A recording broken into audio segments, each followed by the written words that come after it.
Hello, everyone. We are very, very happy to have you attend this webinar today. So this session is the brainchild of Gabriela Nguyen Groza and Frédéric Vezon. And Gabriela is an active member of the LPEA HR Club, and earlier in 2023, we co-organized together a first meeting on HR due diligence, looking at how this process is really fundamental for picking the right teams for the right deals. In this webinar, we're going deeper in the subject, and we're also adopting an IT lens, helping GPs look under every stone while scoping out potential new investments. Gabriela will provide the HR expertise, and Frédéric will share insights from his 25 years of experience in investment and management of technology startups. A big thank you to both our speakers, and now Gabriela, Frédéric, to you. Yes, thank you, Johan, and thank you for hosting us today. Always a very good collaboration with LPEA. And thank you, Frédéric, for joining us from France. We are very international here in Luxembourg, so it's always a pleasure to collaborate with other countries. So let's start our discussion. I will very briefly talk about the agenda and what are we going to talk about. First, a very short introduction of Amrop and Neovian for you to know who we are and what we are doing. Also, we will discuss very quickly why the idea of this webinar and why this association between leadership and HR and IT. Also, of course, Frédéric will talk about his expertise on tech due diligence with some, real life cases. And I will take over at the end of the conversation with leadership and people due diligence, which is also a very important part of the process. And we would really like this session to be very interactive, and you might see at the bottom of the screen we have a Q&A part, and we really encourage you to ask questions that we will be very happy to answer to at the end of the session. So Frédéric, I will take you. Yes. I will let you take over and introduce yourself and Neovian. Hi, everybody. My name is Frédéric. So I'm a managing partner for Neovian Digital. Neovian is part of Neovian. Neovian is the fifth largest group for due diligence for private equity funds in France. Neovian does business strategy, strategic screening, due diligence. They help companies that want to do acquisition. And obviously, we do tech due diligence. We have the past 15 years, we did about 500 different projects for private equity groups. Go ahead. Thank you, Frédéric. So about Amrop, Amrop is a global partnership with 68 offices in the world. We are doing executive search, so recruiting independent directors and C-level people, but also we are doing a lot of leadership development, and the people due diligence part is really part of our leadership development expertise. Of course, we have an office in Luxembourg, but we are present everywhere in Europe, and we are working very closely with our colleagues at an international level across geographies and also across sectors. Yeah, this is who we are. Now about today's topic.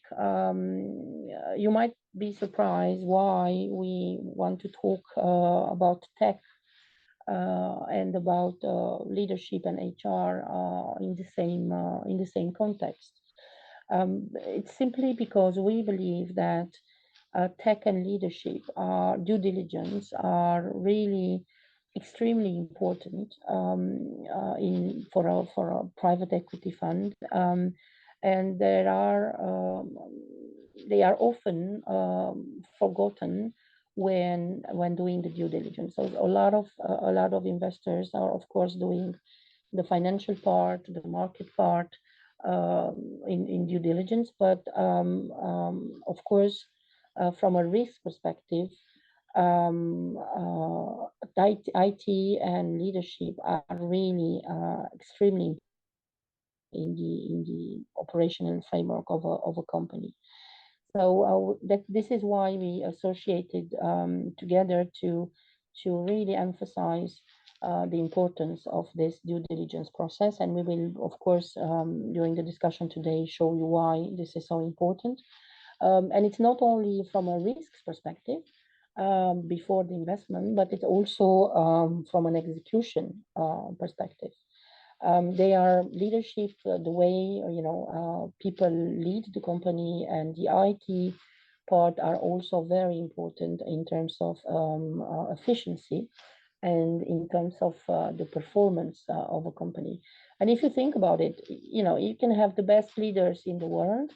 If you don't have a performant tech system in your company, they cannot do anything. They don't have tools to succeed. On the other hand, if you have the best tech you could have in a company, but the leaders that you have cannot lead, cannot, they don't, they are not able to take the company to success, it's the same. The company will not be performant or efficient. And that's why we really, want to emphasize this, the importance of leadership and technology. And the lack of due diligence in these two areas really make investors blind, and of course could drastically reduce the value of an investment. Okay, so let's talk about people due diligence first, and then we will come back to the technical part. So from our perspective, so we are working with investors, being private equity funds, be it family offices or venture capitalists, in assessing the leadership team of a company they want to invest in. And what we have gathered from our experience is really the fact that a very big part of successful investment is represented by people.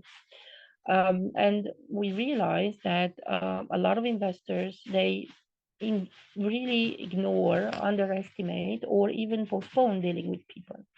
They mostly focus on the commercial and operational data, and they completely miss on the importance of people in investment. And usually we do the people due diligence before an investment, but sometimes clients call us after the investments when they are really desperate and they are really they don't know, they are stuck, and they don't know what to do in a very difficult situation. And what we are really I would say our first thing that we want to say, and I think that all of us know that, is that a company is not a collection of human resources, but really a community of human beings. And human beings, they are not perfect. They have their defaults. They have their qualities, and in a successful company, they need to work together. And we insist on the importance of the people due diligence, which is unfortunately an exception, because when you think about it, 80% of companies fail not because of the product, not because of the market, not because of the economic context, but because of people. So how come when investors are targeting companies and they are doing due diligence, how come they do not do a deep due diligence of the leadership team and of the people? And the way we work with these companies is that we identify the gap between the skills the leadership team needs to flawlessly execute the strategy and the skills and competencies that they actually have. And why we are doing this? Because investors need to empower the right people and give them the means to successfully lead the company to the next phase. And so we analyzed from, with working with clients, we analyzed the way they have done due diligence, people due diligence in the past. Usually they have a kind of unstructured approach, which is, basically meeting people and, using gut feeling to see if these are the right people or not for the company. What they also do most of the times is that they are focused mostly on the technical skills, um, and they really think from a technical perspective, and most of the time they do not really give a lot of importance to the team dynamics of the leadership team. Also, one thing that we saw with our clients is that they are looking backwards, so taking a look rather at the past performances in their assessment, and they are taking very quickly decisions to keep people or to replace people after the first year. But this can be a very big liability, because if you think about it, if you, for example, leave 1 year to the leadership team to perform without having done the due diligence before, and you need to change the CEO or someone else in the leadership team, the time you take to find that person, the time for that person to be operational, it takes most of the times at least 6 months, 1 year. So after 1 year and a half, 2 years, you bring a new person, but you spend probably half of the investment period without a high performing team. That's why when working with our clients, we really emphasize that these kind of things should be done before the investment is done. But we have to recognize that a lot of times clients come to us when things are getting very, very tough, and they are forced to do this kind of assessment. So how do we do it? We are using an assessment which is very structured. Of course, we are using professional tools. We are all certified in these tools. We are doing interviews. We are doing reference checking. And we are not only analyzing the potential, the personality of the people, but also the potential derailers under stress. And this is something that is extremely important, because this is something that is not looking backwards at past performance. Of course, past performance is important, but is something that really predicts performance. And I will give you a very short example just for you to understand, and it's really very simplistic, but maybe to give you an idea of what we are talking about.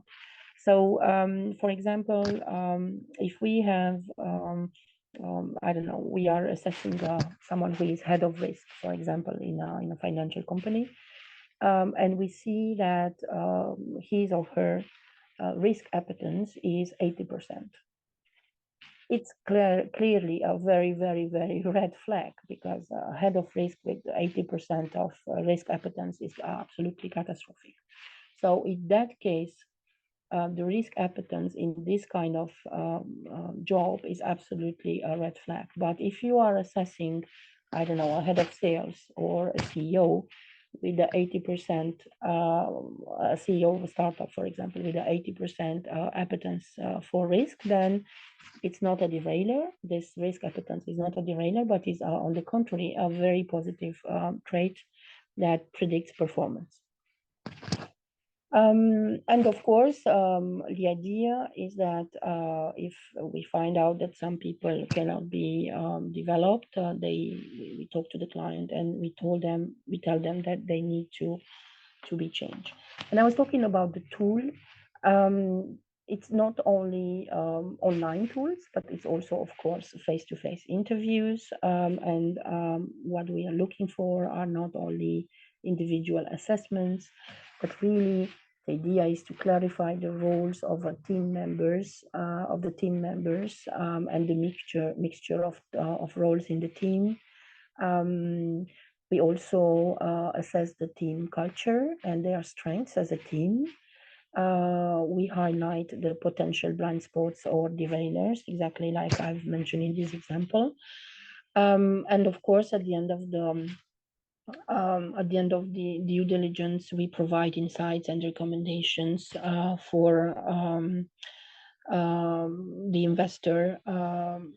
Sometimes we can even tell the investor that from our perspective, from the people perspective, a certain investment, it's a very high risk, and sometimes we can even tell them that we discourage them to invest in that company. So just to be very clear on how it works, we have a first meeting usually before the investment with the investor, and we basically ask 3 questions. What is your investment philosophy? Why did you choose to invest in this company? And what is your strategy for the company in the next 3, 5, 10 years? It depends. And based on that very, very deep discussion that takes a couple of hours, together with the investor, we establish metrics of technical skills, but also of leadership skills that the team needs in order to flawlessly execute the strategy. Based on that matrix of competencies and skills, we go in the company, we assess every leader individually, but also as a team. And then we come back to the investor and we basically say, this is the metrics, this is what we have discussed together that you need for your company, and this is the result, this is what you have, and these are the gaps. So of course, sometimes there are people who have to be developed in a certain direction. So we could say, I don't know, Mr. X lacks leadership skills in that and that and that direction. So of course, we could help them with that with a personalized leadership development program. But sometimes you have people who have reached their full potential, and in that case, we recommend them to be replaced. It's not because people are good or bad per se. It's because they have been an asset for the company until now. But starting with this point, when, for example, it's the case of a scale up, they have reached their full potential and they cannot, we think based on the professional assessment that they could not perform in a scale up context. So this is really the way it's done. It's not rocket science, but it is very effective. And I think that it saves a lot of money. It's because at the end of the day, it's about being performant, being effective as a company, and is about making an investment successful. So let me continue with the business cases, and then I will leave it to you, Frédéric. Do you hear me better now? Works very well. Great, perfect. So let's talk about the first business case that we worked on. So we worked with a family office, an Asian family office, investing in a tech firm based in Europe. And they basically wanted to have a scale up from 200 people to 1,000 in 1 year, including opening an office in the US. And of course, we discussed with the investor about, the why of the investment philosophy, what was their strategy, and we have developed the metrics of the team's complementary technical and leadership skills. And we have done this assessment individually and also as a team. And the conclusion, there were, several conclusions. One of them was that People in the team generally were quite balanced from complementarity perspective, because of course in a team you need to have complementary technical but also leadership skills. So it was pretty okay. But one of the problems, and actually the main problem, was that one of the co-founders who had been really an asset for the firm and who had been really one of the the souls of the company, was of course a high achiever. He was a self-made man, a Brazilian, born in a favela in Rio, so really someone who had worked a lot all his life. So he was one of the main pillars of the company, but the company was actually his baby. He was very much invested in it, would sleep 2 hours per night in the office, and he was very, very much into micromanaging. And of course, it's one thing to micromanage 200 people, even if I mean it's a nightmare. But micromanage 1,000 people, it would have been just impossible. And he was actually very loved. He was very respected by the teams. And from our perspective, he was a key leader of the company. So it was just impossible to fire him, because this would have meant that the company would just disappear. People would resign and go with him. And at this point, the situation looked kind of, very difficult to solve. The solution that we decided upon with the investor was that we really we realized that we could work with him, because he was not a bad guy, and he was very far from being stupid. So it was possible to work with him and to develop him in the right direction.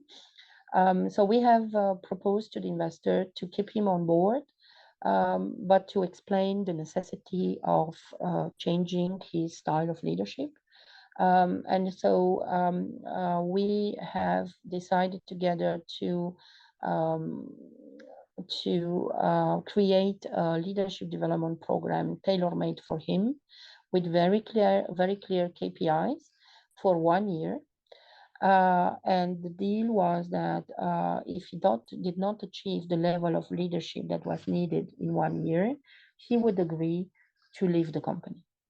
So the investor put that in the contract. It was, decided and communicated to him in a very diplomatic way. He accepted it because basically he was more or less forced to do it. And I can tell you that at the beginning, the sessions with him were quite tough. But I think after the third session, he really opened up, and he needed some time to digest. But after the third session, he opened up, and the program went very well, and we had achieved the KPIs. And so he stayed in the company, and a couple of months later, he became the CEO of that company.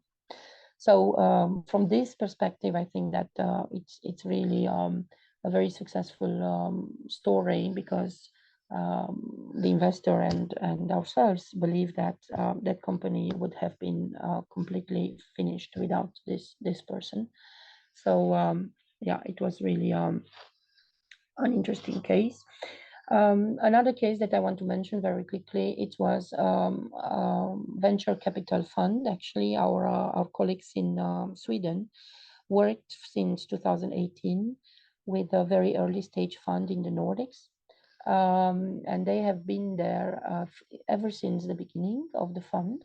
And basically, they assessed every investment that was done by the fund, about more than 30 companies into 2018. And what is interesting, and the conclusion that we had after all this work, is that we have data points, and we are able to compare the performance measures of the portfolio companies. So, and we saw some patterns coming out of this study between the characteristics of the leaders and their teams and the performance of their companies. Of course, it's not very easy to study this because there are a lot of other factors, but we start to have some data points on the link between good leadership and the performance of a fund. So yes, I would say this is it from me, from the leadership part. I will be happy to take the answers at the end. Maybe Frédéric, I would come back to the technical part. Take me back where I left off. I don't know where I left off actually. I was talking okay. by myself. So you left off at the beginning. At the very beginning, okay, right. Yeah. So as Gabriela mentioned in the previous slide, basically that we believe leadership and technology are essential in the success of a company and the risk mitigation in an investment. And I wanted to show you here example of catastrophic failure due to a neglect in tech due diligence. You have tons of examples that we could use and for private companies, small company, but those examples are interesting. It's a good topic of discussion. Knight Capital is a group that was doing automated trading on the Nasdaq. This firm lost $400 million in just 45 minutes and lost 75% of its capitalization in the same time. And all that was due to a software glitch. Basically, there was a piece of software that was at the wrong place, the wrong time, and did a catastrophic things to that company. And this could have been avoided if they had done any type of quality control, that ends due diligence on the software. That's one of the example. The other one is HP. There was a company called Autonomy in the year 2000, and this company was the company doing categorization, which is basically they had a search engine for companies to search their own private documentation. And this company was an English company, a public company. And in 2011, HP decided to acquire that company for $11 billion. And 1 year after the acquisition, they had to do a write-off of $9 billion. It was a huge setback for HP that reflected on their stock price, as you can see. And this is done basically due to a bad due diligence, technology due diligence. And I'm going to explain that in the next slide, basically, how we see due diligence. Basically, they couldn't put together the technology of Autonomy and HP in the same place. They couldn't integrate both technology, and hence they would lose all the synergy they had anticipated for the acquisition. The last one is an example that everybody probably know about is Theranos in 2018. The investor in that company lost $600 million and $9 billion of valuation. And this is completely due to lack of due diligence. It's not even a bad due diligence; it's a complete lack of due diligence.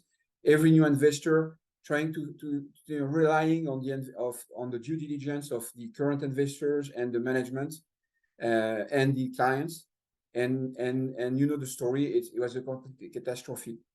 If they had done any kind of due diligence, technology due diligence, they did the financial, they did the accounting.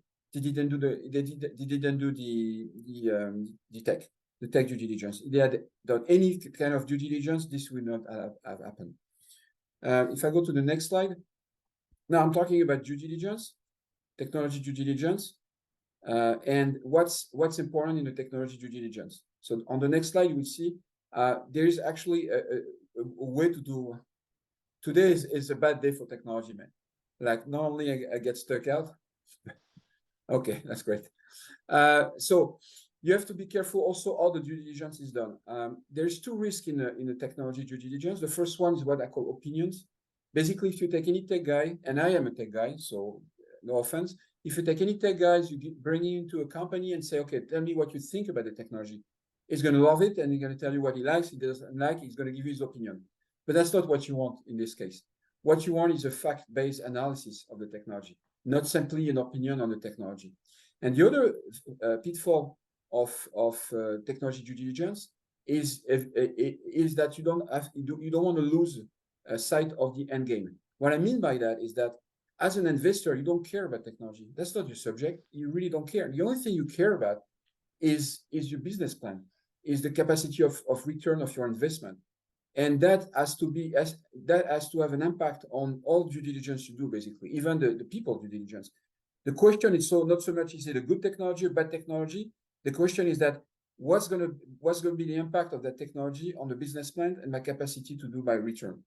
So when you do due diligence, I'm going to explain you quickly the process. When you do a due diligence, you always have to keep in mind, the person doing the due diligence always have to keep in mind what's important.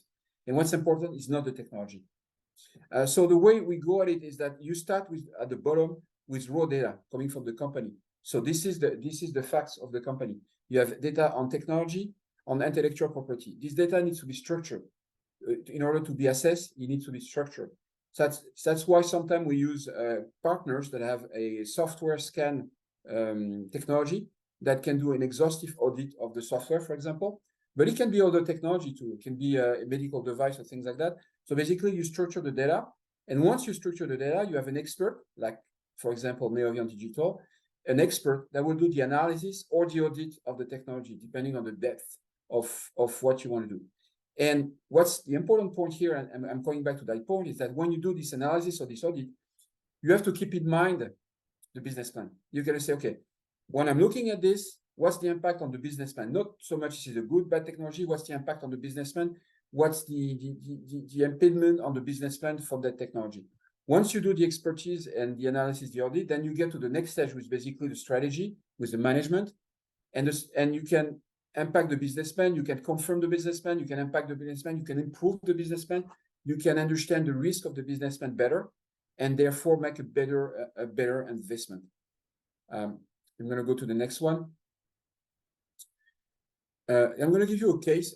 No, it's the next one. I'm going to give you a case that we had last year that encompassed everything I said. Basically, it was a company that was it was a B2B company doing that data aggregation of public and private databases. So they were gathering data for their clients. And we had a mission of looking into that company. First thing we did, we had a discussion with the team. The reason we have discussion with the team early and at the beginning is because technology is basically a story.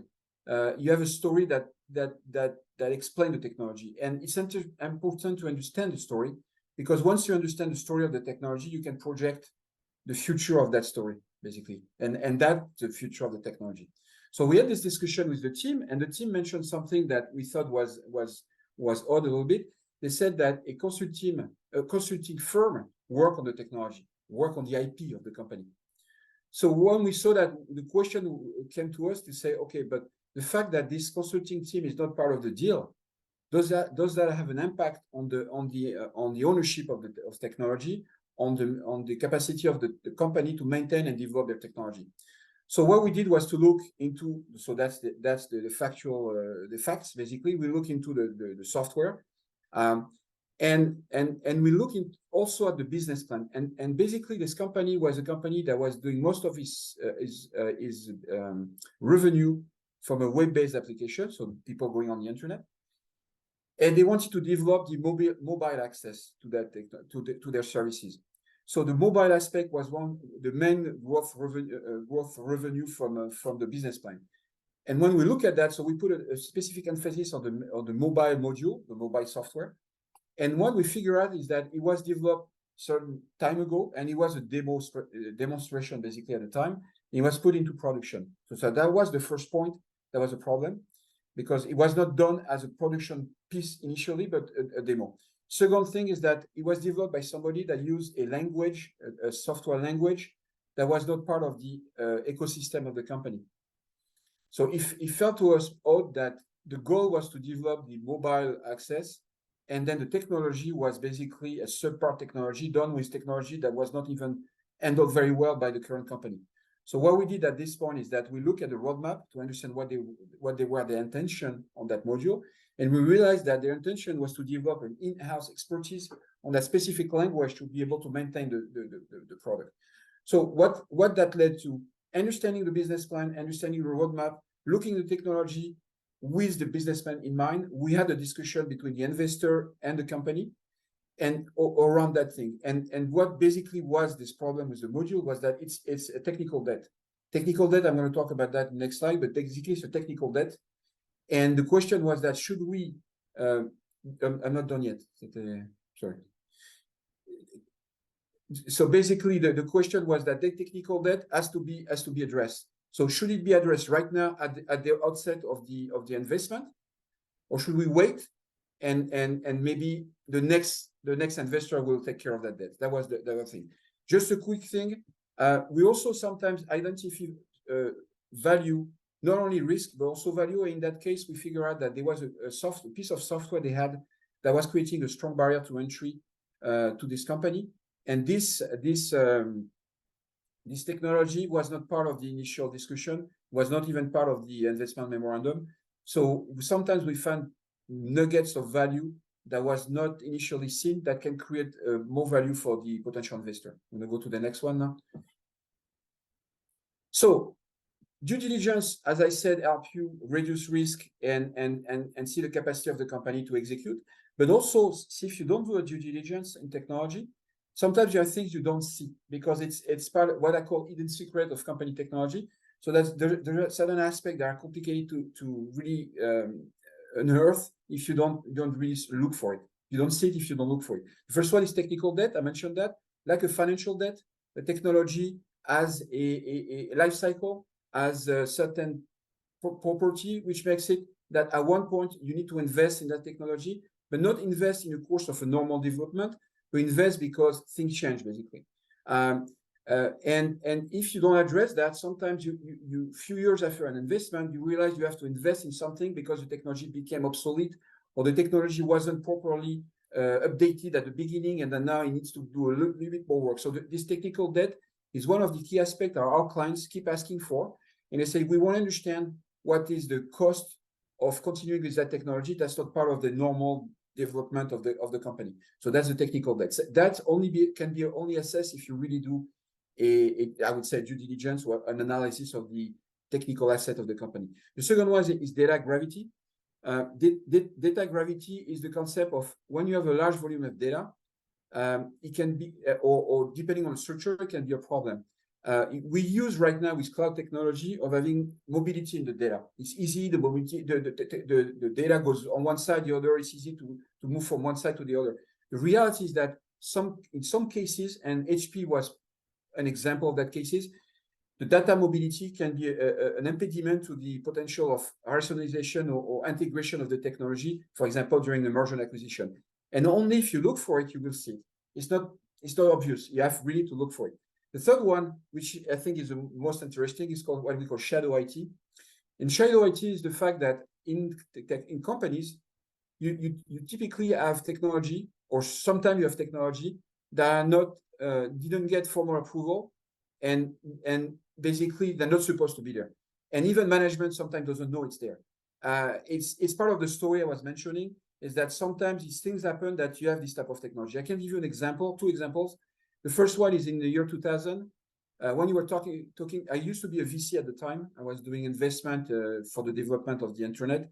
And at the time when we're talking to companies, they were telling you, yes, we have bought licenses from Oracle's, we have bought licenses from Microsoft, and with that, we're managing our servers. And then when we were going deeper into we were doing our own due diligence at the time as an investor, and we were doing deeper into the arcans of the technology of the company, we were figuring out they were using a lot of Linux at the time.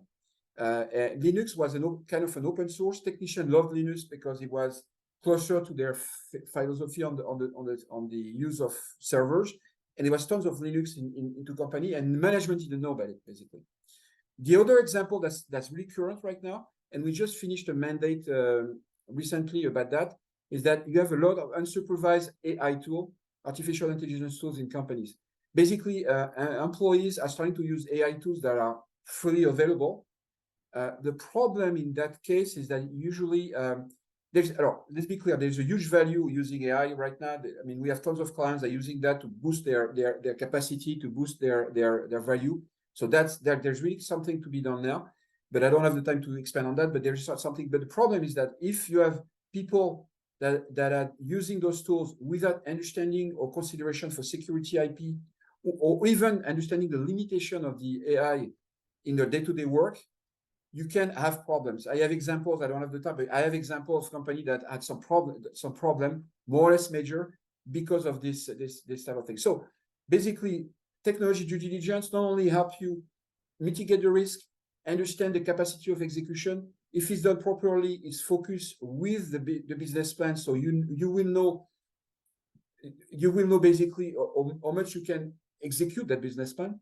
But also you can look into things that are not obvious, that can create huge headache after your investment, and can even create problems for the value of your technical assets. I'm going to stop there. Gabriela, you taking over? Yes, thank you, Frédéric. So yeah, in conclusion, we are really. I will stop sharing because we would like to take some questions, but you know, the reason we have done this presentation, it's really to talk about the importance of these two big risks, technology and people, in the investment process. So we strongly encourage you to think about those kinds of due diligence when you are, you know, thinking of investing in some of your assets, because as Frédéric said, it prevents a lot of headache afterwards. And frankly, I would say that these kinds of due diligence people and IT, it's a little bit, you know, like a prenuptial agreement before a marriage. People have an idea about what it is, but very few people do it unless they have already been through a very painful divorce. And even though even though they were through a painful divorce, they are so, you know, so excited about the idea of investing, about the idea of marriage, that they are really oblivious about how to make the investment work and how to make the investment successful, or how to make the marriage work. Yeah, so Johan, I will take it over to you. Maybe we have some questions. Indeed, Gabriela. So perhaps let's start with the first question, which was from Alain Rodorman. He said, what is the budget for such an HR audit for a P deal and for an early stage VC deal? So that was basically directed to you, Gabriela. Yeah.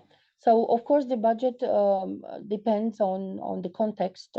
We don't have a fixed budget. We have it varies with the number of individuals to be assessed, but it's not enormous, and it's really something that we are also doing with a lot of investors, because it brings value, and of course it's always a question of budget. We are very and comprehensive about that, and we always find a way to bring value and to work with the investors on that. So I cannot tell you it's 5,000 euros. It really depends on the team, but it's not huge, and it's well invested money, because it prevents a lot of headache afterwards. Okay, on my side, you asked the same question for audit.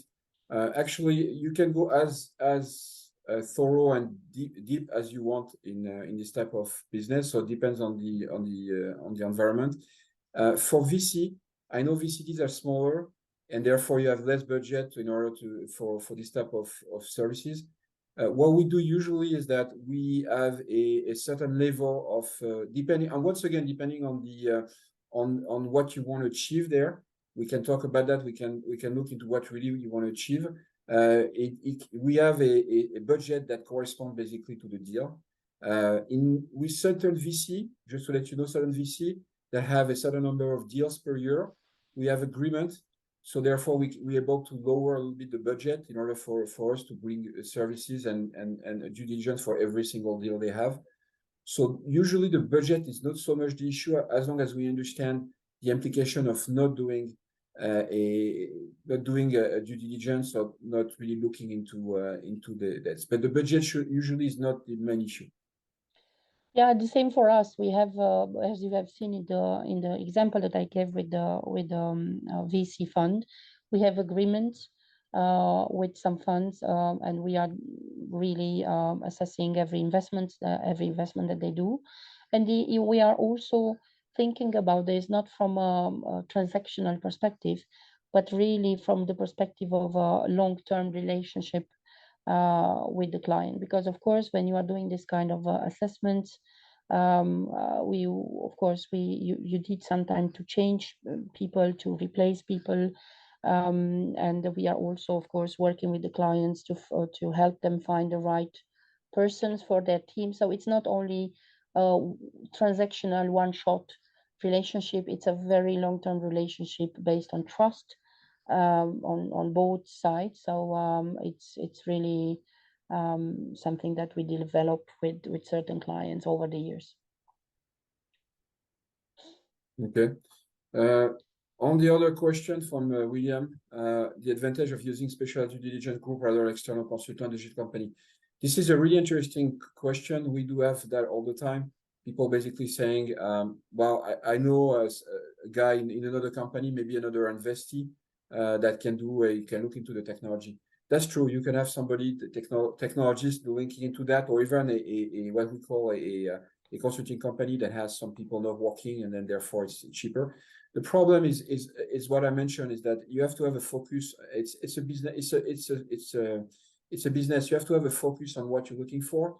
And in our case, for example, if you simply send somebody who knows technology, maybe we not have the business acumen to look into the business plan and being able to link that business plan to the technology and really achieve what you want to achieve, which is not simply a document that says green light, red light, you should do it, there's a problem, but more into this is the level of risk, and this is what you can do to mitigate the risk, or by doing so, this is feasible, this is not feasible. I mean, there's a layer of sophistication that will bring you way more value by going with people that business is to, that work is to, that job is to do that. Do VC or PE ask you to sign a warranty allowance type of agreement in case due diligence has led to a fair deal? Yes, absolutely. We do have to sign sometime warranty allowance type of agreement. Depends on the type of work we do. Sometimes the problem is that sometimes we have a work that solely rely on what the company has given us. We cannot check up ourselves. Sometimes we can go ourselves, put our hands in the code, for example, and that this case we can sign a warranty saying we checked and this is that. So yes, we do have sometimes sign reliance type of agreement. I don't know about you, Gabriela. No, we do not have this kind of agreements, because simply clients do not ask for them. It's always a discussion between us and the investors, and it's really we make decisions together. It's not technical. It's really about humans. So we don't have this kind of agreements. I mean, nobody ever asked, so the situation never occurred. Any other questions? Johan, do you see other questions in the chat? No, I think you've answered everything. Yeah. Okay. So in this case, thank you very much, everyone, for attending this webinar. We hope, together with Frédéric, that it was useful, and that it gave you some food for thought. And of course, if you have any other questions that you might think about after the webinar, just feel free to send us a message on LinkedIn or on our email addresses. Johan, maybe you can have the word of the end. Indeed, we will follow up with every participant with your contact details so they can reach out to to you if needed. Thank you very much to the two of you. That was really insightful. And I think the last thing that I need to say is happy festive season to everyone. Right. Thank you for following this webinar. See you at the next one. Bye-bye. Thank Thank you. you very much. Bye-bye. Bye. Bye now.